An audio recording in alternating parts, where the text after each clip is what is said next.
आहे सोलापूरच्या माढ्यातील अंजन गावात छत्रपती शिवरायांच्या पुतळ्यावरनं वाद सुरू आहे।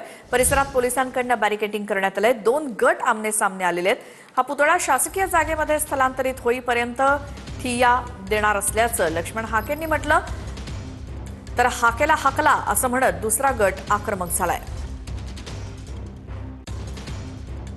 सोलापूरच्या माढा या ठिकाणी अंजनगाव इथे लक्ष्मण हाके ठिय्या देऊन बसलेत। छत्रपती शिवाजी महाराज यांच्या पुतळ्यावरनं हा वाद सुरू आहे। पुतळा इथे नको तर तो सन्मानानं शासकीय जागेमध्ये हलवा अशी मागणी लक्ष्मण हाके यांची आणि त्यांच्या समर्थकांची, त्यासाठी ते ठिय्या मांडून बसलेत। माढा तालुक्यातील अंजन गावामध्ये 31 मार्चला मध्यरात्री छत्रपती शिवाजी महाराजांचा पुतळा बसवण्यात आला।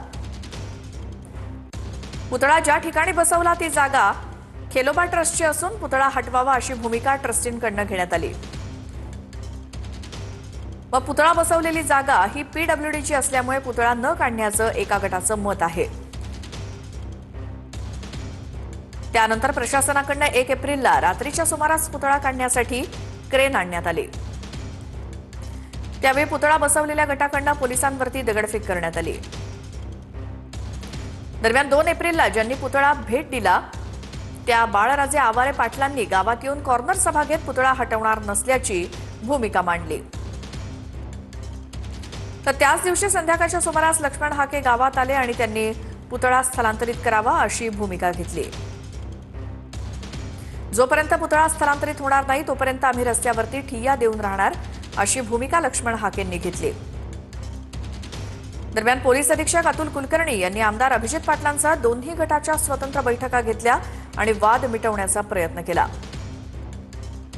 यात जमिनीची मोजणी करून जर मंदिराच्या जागेत पुतळा बसवला असेल तर तो हटवण्यात यावा असा निर्णय झाला। त्याला पुतळा बसवलेल्या गटानं मान्यताही दिली।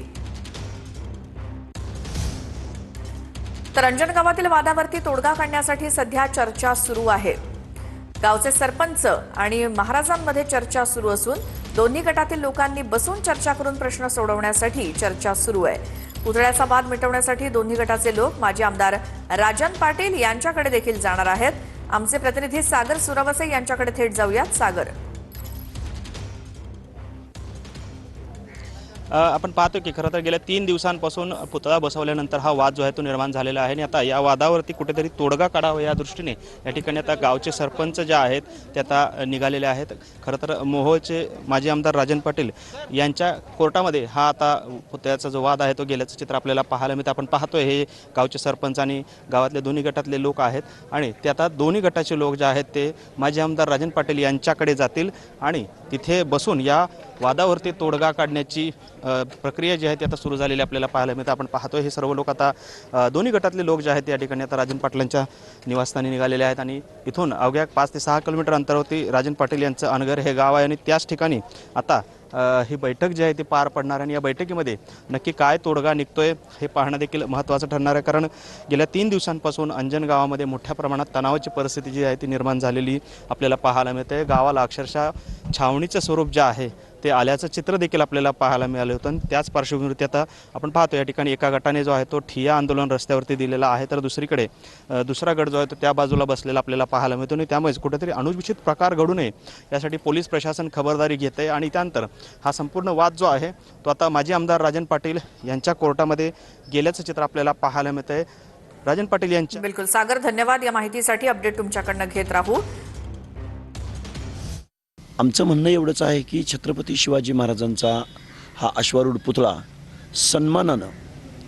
सन्मानानं प्रशासनानं योग्य त्या जागेमध्ये बसवावा।